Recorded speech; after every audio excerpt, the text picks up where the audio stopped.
High friends, welcome back to my YouTube channel J Kalita blogs. আজি আমি আহিছোঁ গোৱালপাৰা ডিষ্ট্ৰিক্টৰ খুটাবাৰীত ৰাস চাবলৈ। এয়া জুবিন দাৰ ফটোত তেনেকৈ শ্ৰদ্ধাঞ্জলি দিছে আৰু এয়া লগতে ভূপেন হাজৰিকাকো শ্ৰদ্ধাঞ্জলি জ্ঞাপন কৰিছে। এইবাৰ প্ৰত্যেকখন ৰাজ পূজাতে আমি দেখিছোঁ জুবিন দাক এনেকৈ শ্ৰদ্ধাঞ্জলি দিছে।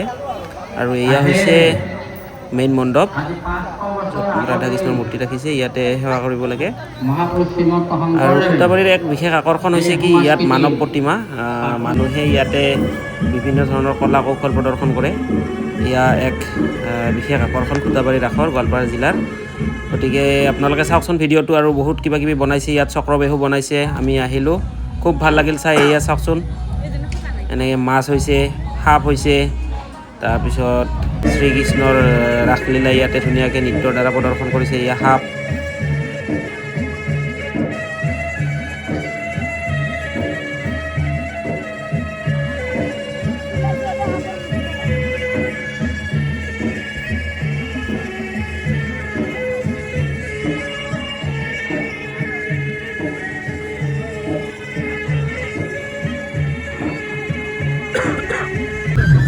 এয়া হৈছে বৃন্দাবন।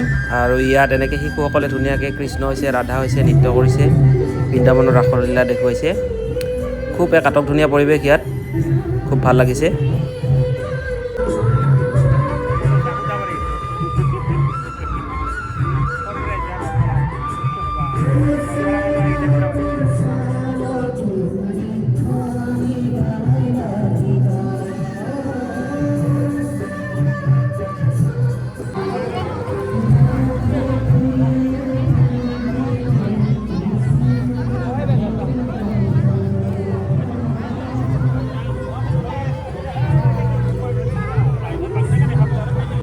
বন্ধুসকল, আমি সৰু থকাৰ পৰাই গম পাওঁ যে খুটাবাৰীত আচলতে মানুহবিলাকৰ কলা সংস্কৃতিৰ প্ৰতি এক বিশেষ ধাউতি আছে, আৰু লগতে তেওঁলোক খুব পাৰদৰ্শী এইবিলাক ক্ষেত্ৰত। আগতে যাত্ৰাপাতি হওক, এনেকুৱা নাটক নাট্যদল খুটাবাৰীত যথেষ্টখিনি আছিল। ঠিক সেইখিনিকে তেওঁলোকে ধুনীয়াকৈ ইয়াতে প্ৰদৰ্শন কৰিছে। আচলতে কলা কৌশলীসকলে খুব আটক ধুনীয়াকৈ নৃত্যবিলাক কৰিছে। আৰু আচলতে এনেকৈ আমাৰ অসমীয়া কলা সংস্কৃতি বজাই ৰাখিব লাগিব। খুটাবাৰীৰ এই যিসকল কলা কৌশলী আছে তেওঁলোকক ধন্যবাদ জনাইছোঁ। ইমান ধুনীয়াকৈ তেওঁলোকে ৰাসলীলা প্ৰদৰ্শন কৰিছে ইয়াতে। আচলতে ই এক বিশেষ প্ৰতিভা। আমি গৌৰৱ কৰোঁ খুটাবাৰীখন আমাৰ গোৱালপাৰা জিলাত আছে বুলি।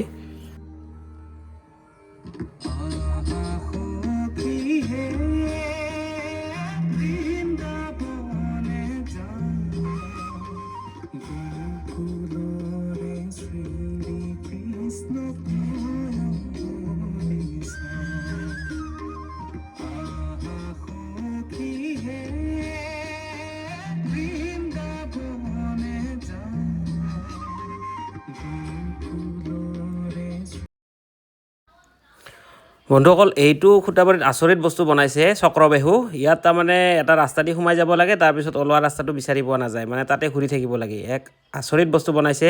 আৰু ই খুটাবাৰী ৰাসৰ এই বছৰৰ এক বিশেষ আকৰ্ষণ। তাৰমানে এই চক্ৰবেহুটো চাবলৈ বহুত মানুহ আহিছে ইয়াতে এইবাৰ। আপোনালোকে আহক খুটাবাৰী ৰাসত, চক্ৰবেহুত এবাৰ সোমাওক, তাৰপিছত আপোনালোকে ইয়াতে পাক ঘূৰি থাকক। মোটামুটি 15 মিনিট 20 মিনিটমান ঘূৰি থাকিব লাগিব, তাতে ওলোৱা ৰাস্তা বিচাৰি নাপায়। এয়া মই সোমাইছোঁ চক্ৰবেহুত, মই একবাৰকে ওলাম। এই সৰু ইটাকে ওলাব নৰা, ডাইৰেক্ট ওলাম। মই ডেঞ্জাৰ আছোঁ না। আমাৰ ভাইটি সোমাইছে, এইটো ওলাব পৰা নাই।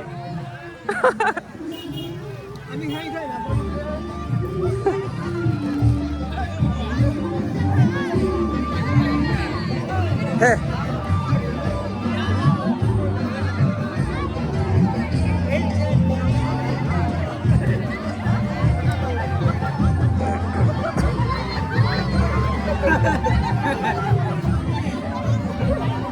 চক্ৰবেহু।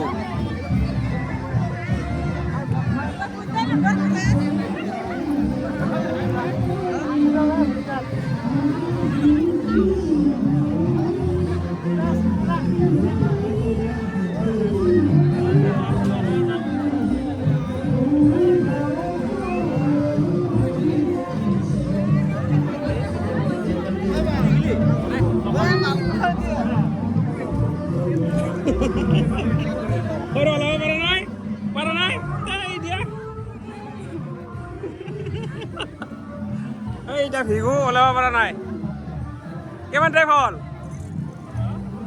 চক্ৰ বিহুত সোমাইছোঁ ওলাব পৰা নাই ঘূৰি আছোঁ বন্ধুসকল খুটাবাৰীত আছে এইটো আপোনালোকে মোৰ ভিডিঅ'টো চালে আহি যাব খুটাবাৰীত চক্ৰ বিহু বনাইছে ঘূৰি আছোঁ হয় পিংকুদা ঘূৰোৱা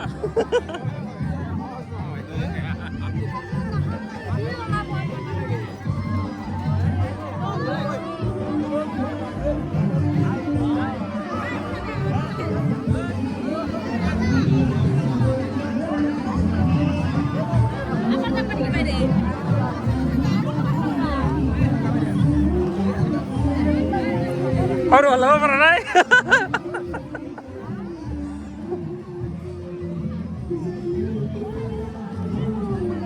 বন্ধুল আমি ওলাবই পৰা নাই ভাইটিটো ঘূৰি আছে এতিয়া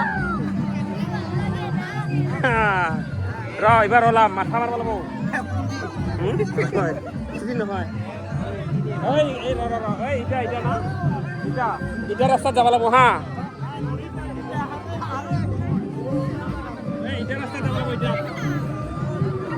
মই এইটা এনেকৈ হাতেদি ধৰি ধৰি যাব লাগিব ৰ ডেঞ্জাৰ বস্তু বনাইছে কিন্তু এতিয়া এই ৰাস্তাটা ইটাত উঠবা লাগিব ইটাত ইটাত উঠবা লাগিব ইটাত পাই গৈছোঁ এইবাৰ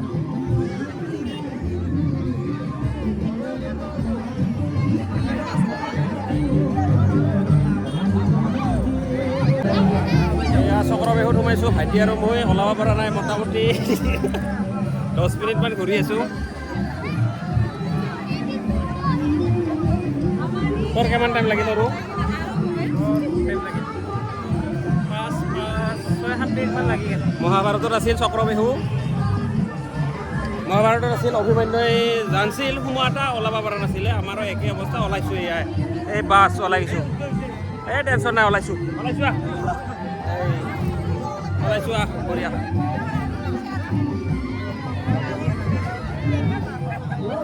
ওলাই গ'লোঁ চক্ৰ বিহুৱে বঢ়িয়া বস্তু বনাইছে এতিয়া খুটাবাৰী ৰাসত আৰু জেঠি এই চক্ৰ বিহুত সোমাই গৈছে যাই থাক ঘূৰি থাক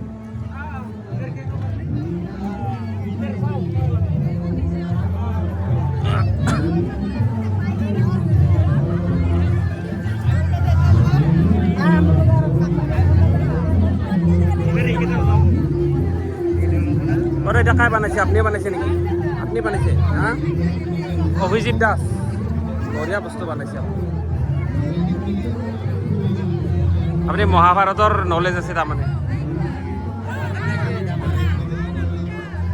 এই এখেতে বনাইছে এইটো বহুত কষ্ট কৰি বনাইছে না ভাল লাগছে এইটো এখেতৰ নাম হৈছে আপোনাৰ নামটা কি অভিজিৎ দাস এখেতক অলপ ভাইৰেল কৰিব লাগিব তাৰমানে আমি এইটো ইমান ধুনীয়া বস্তু বনাইছে খুটাবাৰীৰ না এই আমাৰ এই আলহী আবু আছে ওলাব পৰা নাই